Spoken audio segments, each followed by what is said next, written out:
Hey everyone, Gabber here, and today we'll be discussing about these 5 simulations that we have here today in our Fluidsim, and so today we'll be discussing each and every component and how it works through simulation here in Fluidsim.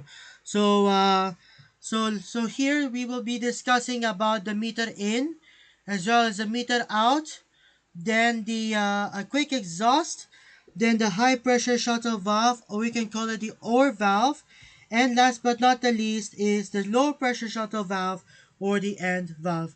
So let's explain these components in detail. So for meter in, when the 5 two-way valve is actuated, air flows from port 4 towards the cap end of the cylinder, which is shown here in this simulation, which is shown here. And the incoming air hits the check valve seat, closing the bypass route. And this forces 100% of the supply air through the adjustable throttle, metering the incoming air and controlling the extension speed. So let's try it out via the simulation over here.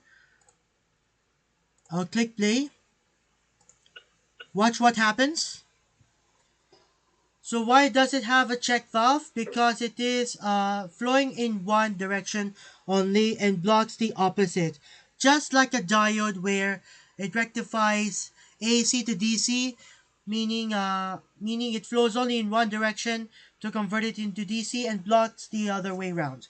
So so when we retract, when the valve returns to its resting state, air exhaust from the cap end flows back through the check valve freely, allowing the full speed retraction. So as you can see here on the way back, as discussed, the, the air exhaust and flows back through the check valve freely, allowing this full speed. So so let's try it out again. Once again, meter in, on upon the way out,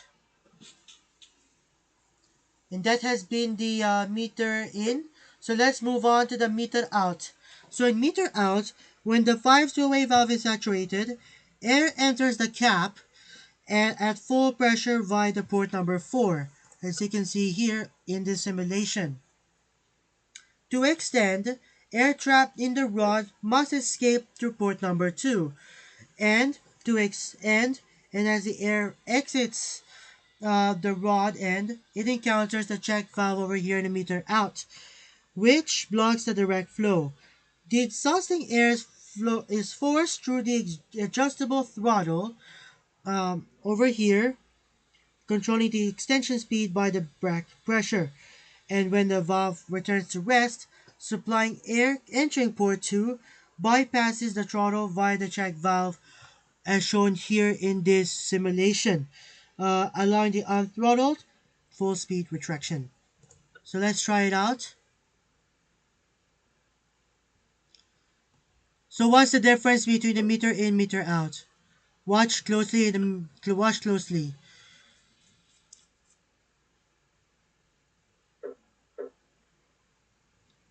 So meter out is first, and then meter in is second. Upon the way out, so it controls very carefully with the meter out, whereas meter in is free. All right, let's move on to and that has been the meter in, meter out. So let's try the quick exhaust. So in quick exhaust, so quick exhaust valve increases the piston speed by eliminating the back pressure caused by the long return lines. So in extension, when the 5 two-way valve actuates, the supply air enters the cylinder port 4, um, and the air pressure at the rod end pushes into port 2 of the quick exhaust valve. And thus the internal shuttle shifts to block port number 1 and opens port number 3. The exhaust air vents directly to the atmosphere at the cylinder, resulting in rapid extension. So let's try it out. So what happens? So the exhaust air vents directly into the atmosphere at the cylinder, which causes the rapid extension. So so as you can see here, uh, uh, uh, air pressure at the rod end pushes into the port 2 of the quick exhaust valve, and it shifts to block port 1 of and opens to port number 3 over here, and exhaust air vents directly into the atmosphere at the cylinder, resulting in rapid extension. So in retraction phase, when we come back from this, so when the 5-2 wave valve shifts back, supply air flows from the port number 2 back to port number 1 of the quick exhaust valve. The pressure shifts the shuttle to block exhaust port number 3, and directs air supply out of port 2 into the rod end, which causes the normal retraction as before. So let's try it out again. On the way in and upon the way out, this is a quick exhaust fan.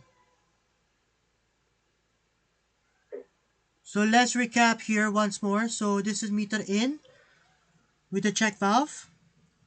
It slowly controls the speed. Upon the way out, it goes freely.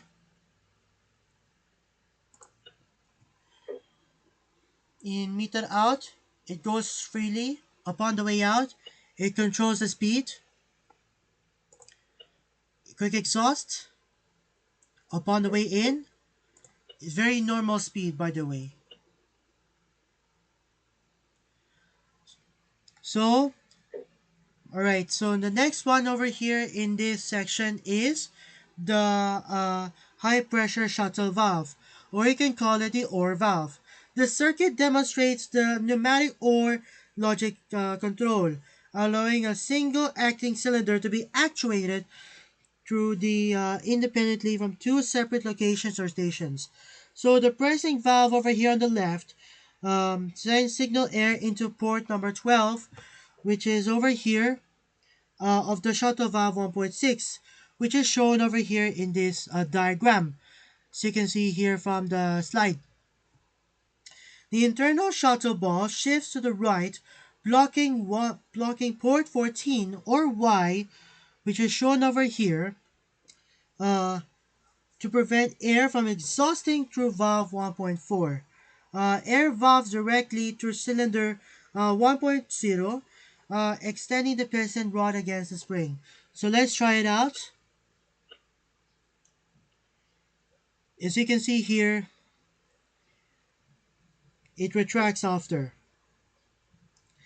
In 1.4 on the right, pressing 1.4 sends the signal air into port 14Y of the shuttle valve 1.6, which is the shuttle valve in the middle.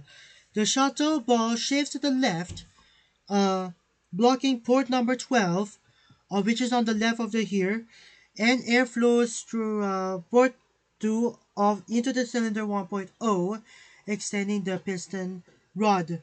And when and if you try it, and still it retracts like this. By the way, if both push buttons 1.2, 1.4, both of them, okay, are pressed at the same time, air enters both input ports and pressure passes through port 2 to extend the cylinder 1.0. Let's try it out.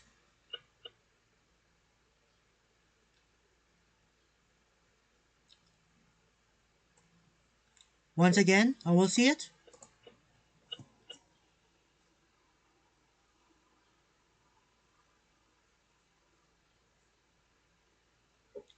So that means if it is both pressed at the same time, the air enters both input ports, and this passes through the port 2 to extend to the cylinder 1.0, which is the single acting cylinder in the top.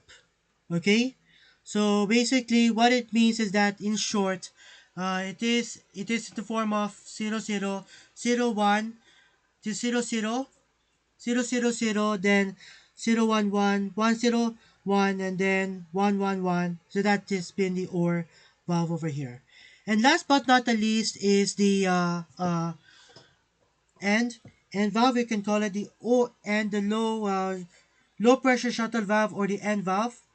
This schematic implements the pneumatic and logic control utilizing a two-pressure valve requiring active pressure signals from two separate sources before an output is generated. So what it means is that, in short, we need is only both inputs to be actuated. So what that means is that, if it is pressed by either the left, which is 1.2, I will show it in the slide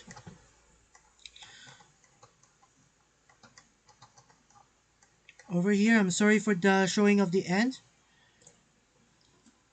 As shown over here, uh, in the slide, if 1.2 is pressed, compressed air enters through port 12, which is in the middle of the two pressure port 1.6, which is in the middle. The internal slide element shifts to the right, blocking outlet port number 2. Similarly, pressing only 1.4, sending air into 1.4 on the left, shifting the slide left and keeping the port 2 blocked. The cylinder remains fully retracted. So let's try it out. If you press either of the two, it does not work. I'll try once again. It does not work. So the cylinder remains fully retracted at the time. So over here, when both push buttons are actuated simultaneously, compressed air enters both input ports 12 and 14, which is in the middle, at the same time into this two pressure valve over here, into this two pressure valve. And balanced air pressure holds the internal slide in the neutral position, allowing air to flow out through port number 2 to extend to cylinder 1.0 freely. If there's a pressure difference between inputs, air flows at the lower pressure level. So let's try it out once again.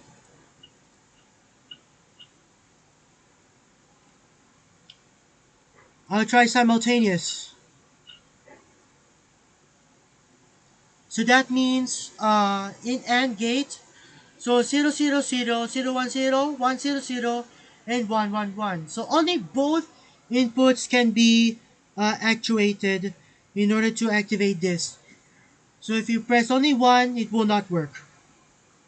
And releasing either push button cuts off one of the inputs, causing the two pressure valve spool to shift and block port 2A. The mechanical spring inside cylinder 1.0 forces the piston to retract, exhausting air back through port number 3 of the released push button valve. This configuration serves as a two-hand safety circuit to ensure an operator's hands are clear of machinery during activation. So what we have discussed so far um, is that in meter in, only the input goes straight, whereas in meter out it will pull out, and then the third one, quick exhaust. Uh, the exhaust air direct vents directly into the atmosphere at the cylinder, which results in rapid extension and results in the normal retraction, which is on the way back. And then discussion number 4, um, it shows that it shows the OR valves that either of the two buttons or both can actuate the cylinder over here. And last but not the least, either the two buttons cannot work, which is the end valve, OR valve, and end valve. And both of these can actuate if and only if both can be actuated at the same time. So that has been the both of that had so that has been the five of the simulations that's over here in Fluidsim. We hope you enjoyed discussing, and yeah, thank you very much for watching and listening, and see you again soon. Thank you and goodbye.